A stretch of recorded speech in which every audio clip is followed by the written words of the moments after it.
Thanks for joining us today. The Center for Teaching and Learning is showcasing faculty innovations in and out of the classroom. And we're trying to create a space where faculty members can share ideas and learn from each other's experiences. This is one of a series of informal conversations. Each time we ask a faculty member to describe and perhaps demonstrate some of their innovative practices.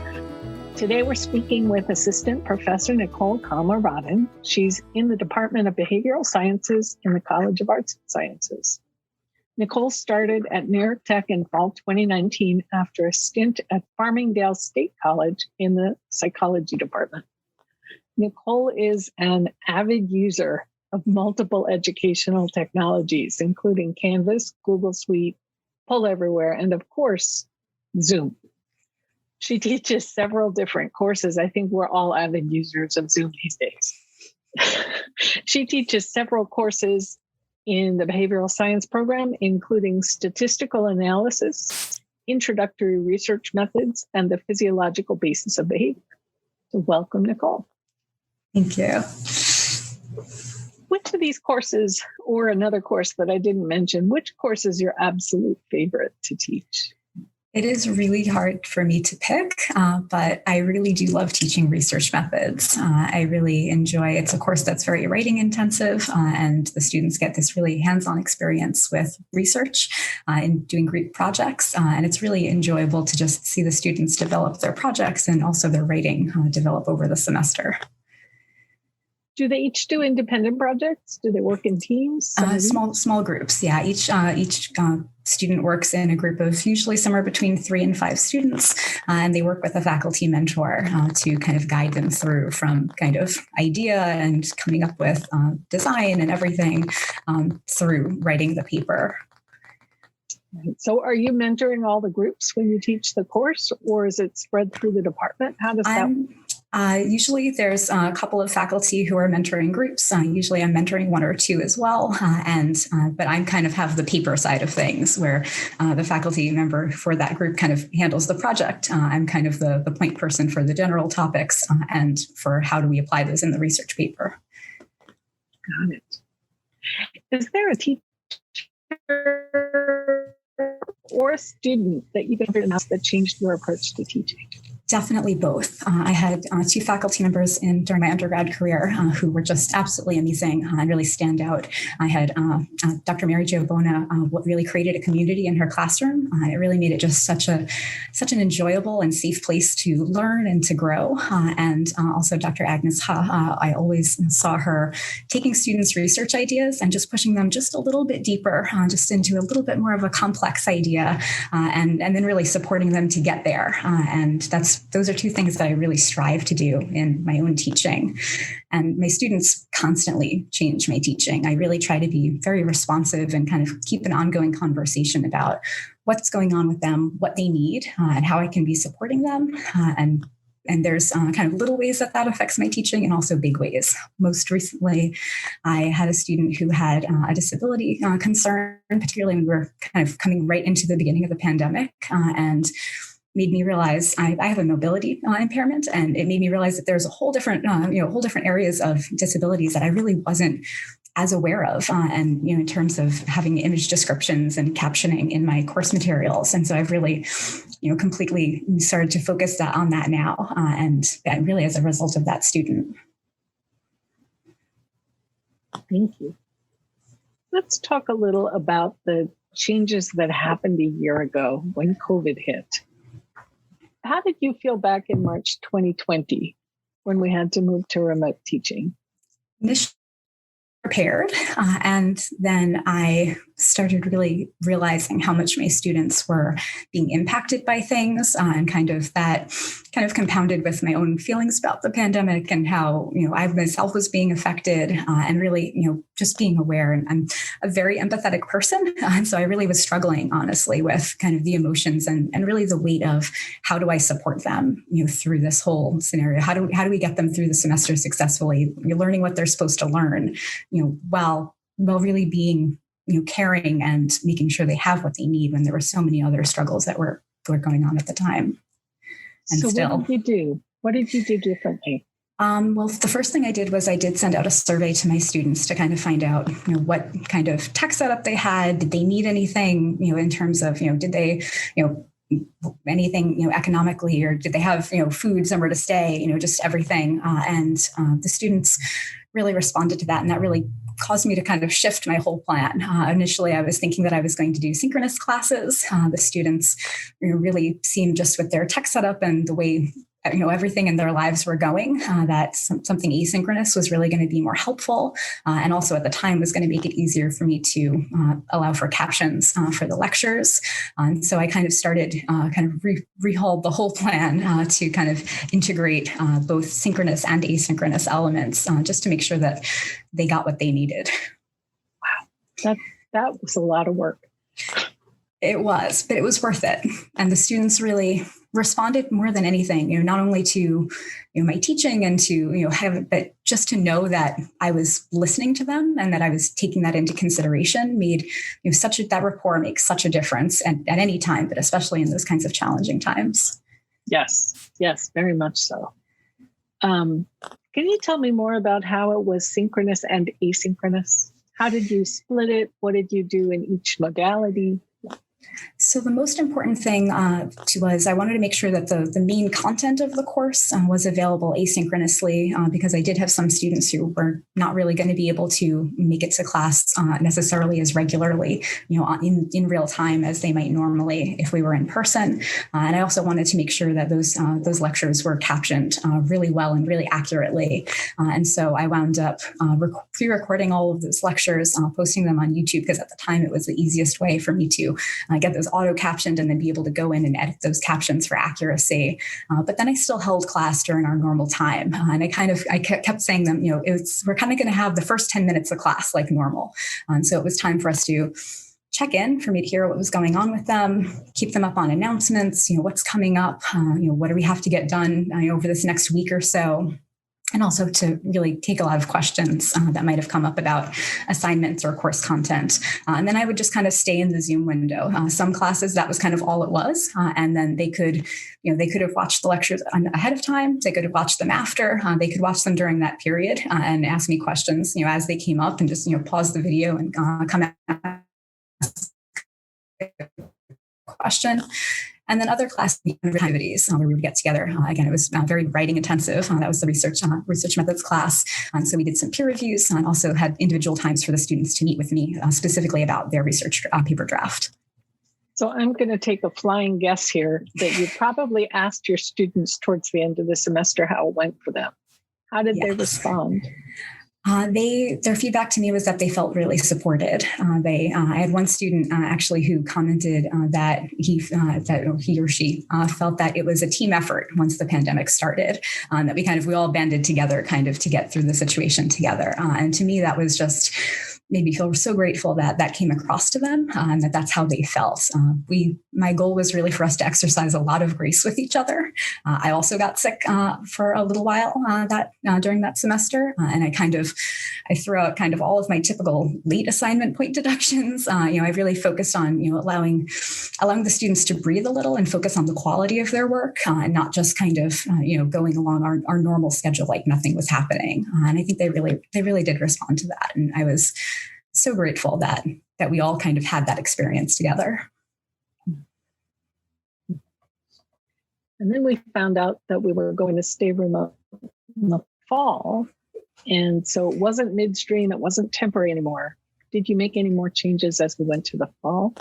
Yes. Yeah. I spent a lot of the summer trying to get things together. Dr. Melissa Yui in my department and I were specifically working on getting our statistics class ready for remote and hybrid learning. And so we had a nice little amount of time to really be able to work on that, and also supported through the College of Arts and Science and our dean. So I really was working to create a lot more. The statistics class in particular is very hands-on. I usually spend, I would say, about a third of the time lecturing, a third of the time is group work, and a third of the time is me kind of walking around the class and making sure people are doing example problems and I'm answering any questions. And so to try to make that happen in a remote setting was a bit of a challenge. But I had gone to a kind of couple of hours of a little bit of a workshop talk on kind of using Google Drive on the different aspects of the Google Suite in kind of more hands-on kinds of learning, specifically looking at gamified learning. But most of how I've implemented it is just kind of a little more fun, a little more interactive. And so I used a lot of those kinds of activities that I created, mostly in Google Slides, so that students can kind of manipulate things, text boxes, a matching activity where they can actually drag the boxes, closer together rather than just, A, B, C, D. And that mostly things really came together, and a lot of breakout room work and trying to make sure the students are still able to apply the concepts, and we're not just passively taking in that content. Nice. And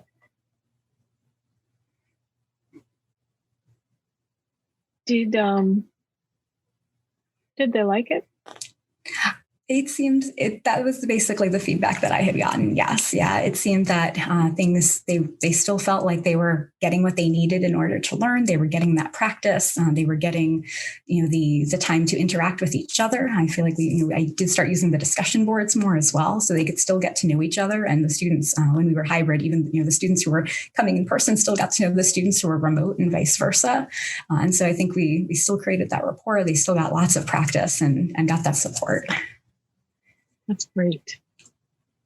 So, different question. Sometimes in class, there's this moment when everything just falls into place, and it's almost like magic. And you're engaged, the students are engaged, and it's just transformative. Can you tell us about one of those moments? I'm thinking specifically remote or in person, either. Anywhere, anytime. I would say I had some of those moments when my first semester here teaching physiological basis of behavior. I started trying to bring in a lot more of a hands-on component. The course, we're talking mostly in that course about how the brain works, how the endocrine system works. It's not stuff that we can really tangibly see. We can see the behavior, but we can't see the brain part of it. And so I really was trying to find ways to make this more hands-on. And so one of the things I had done was I saw somewhere an activity that was a gummy bear dissection.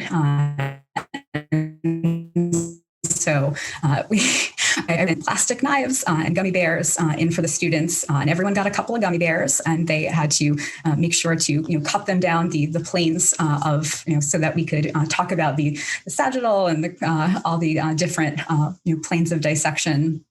And so they could write on their loose leaf which plane and cut their gummy bear in the proper way. And so then and that was when I took out the gummy bears from my bag, they just kind of looked at me. And there's this moment about like, what are we doing? Why?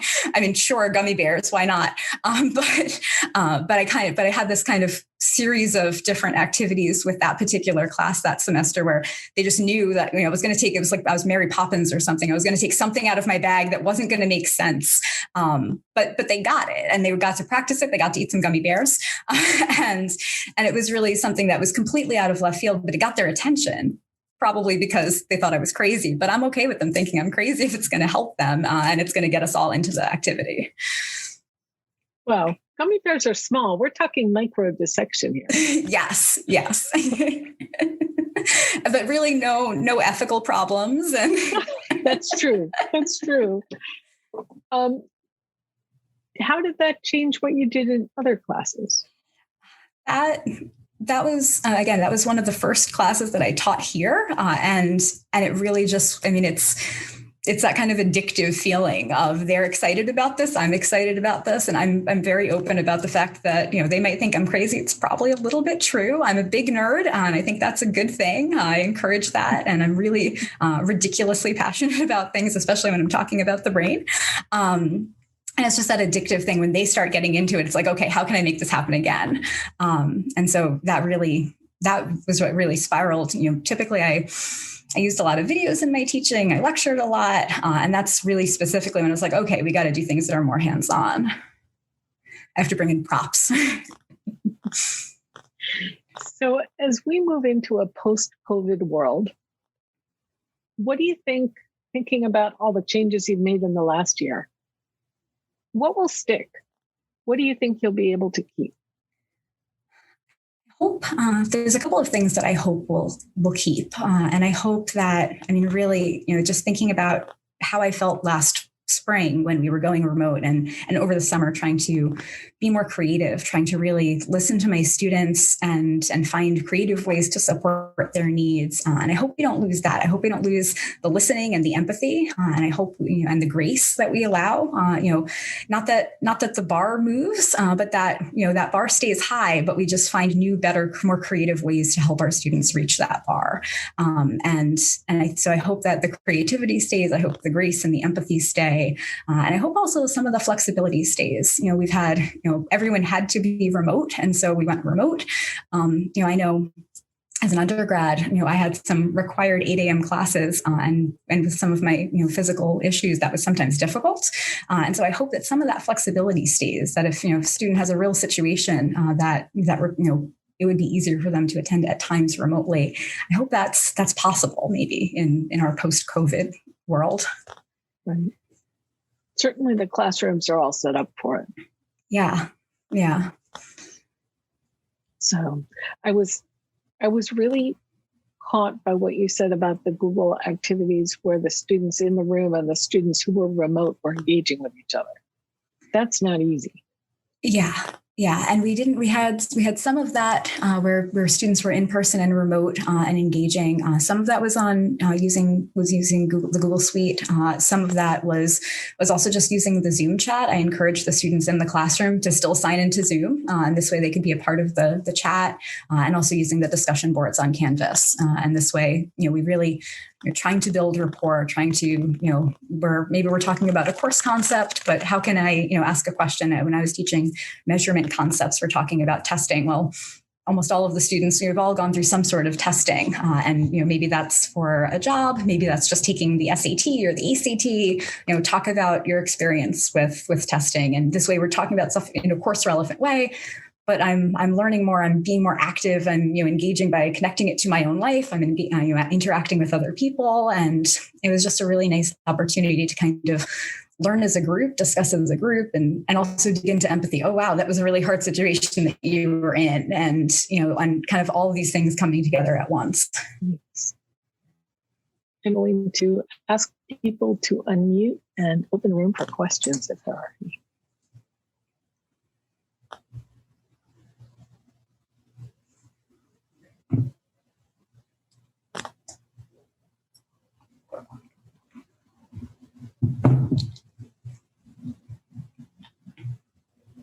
I don't have a question. I have a little more of a comment for Nicole. We've obviously been very happy to have her join us and take charge with some of this technology that we've needed now in this time. But when we went remote last March in her research class, that's probably the busiest time in the research class because they were gearing up to finish their projects they're required to present at Source every year. And then we found out that Source was canceled. So it could have been easy for Nicole to just say, okay, well, it's canceled, sorry. But instead, she wanted the students to have that experience. They were weeks away from having it. And so she's still organized our own little department kind of symposium. So the full-time faculty were there and students in the groups, if they wanted to invite anybody, they could have, and they still were able to present all of their work and still get graded, because part of their grade is their oral presentation of their work. And so, they were still able to do that. And I think the students appreciated it because they worked all semester. And in a few weeks, they were supposed to have been doing it. And they were. And now this year's Source is going to be virtual. So they'll be able to present in a bigger forum. But, it was nice that they at least had that chance to still do it instead of, everything just falling apart. So we were happy about that. Thank you, Maria. That means a lot to me. Yeah. I didn't want the students to lose that opportunity. I was trying to make it I know you saw, I was trying to make it as official as possible for them with a little program and try to have them have as much of the real thing as possible. Right. And I think they appreciated that too, because they worked really hard. People don't realize how hard it is to come up with an idea. It has to go through IRB approval. They have to do their lit reviews, run the subjects, analyze the data, put it into a report, put it into PowerPoint, present it all in one semester.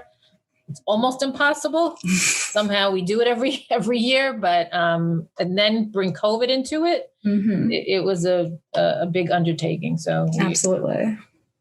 And they work so hard. So yeah, I wanted them to get and it got them to practice with the technology too. You know, exactly. They had to figure out Zoom and sharing their screens and PowerPoints and taking turns speaking because they weren't in the same place. You know, so it all worked out nicely. Mm-hmm. Thank you. Yeah, they did all the work. They should get some of the fanfare. Right.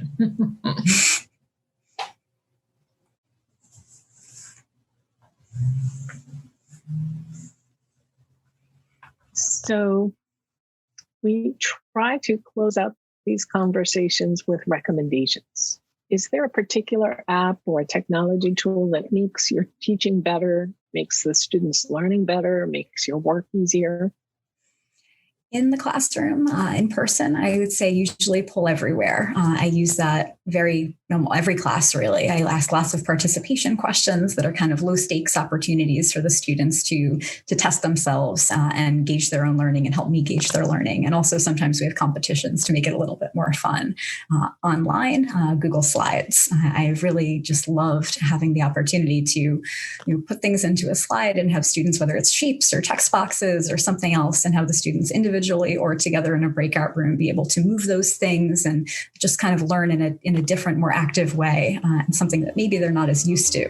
So that's a little more attention grabbing, a little more hands-on. Thank you. So I'm going to thank everyone for joining us today. We've been speaking with Nicole Calma-Roddin, Assistant Professor of Behavioral Sciences in the College of Arts and Sciences, as part of our Great Teaching series. And Nicole, thank you so much for spending time with us, for sharing these great stories. I'm never going to look at a gummy bear the same way again. This conversation's been recorded, and we will be posting it on the Center for Teaching and Learning webpage, nyit.edu/CTL. If you'd like to be featured in the Great Teaching series, please email, or if you'd like to tell us about someone else who should be featured, please email ctl@nyit.edu, or better yet, please put your nomination into the form at https://great-teaching. Thanks so much. Thank you.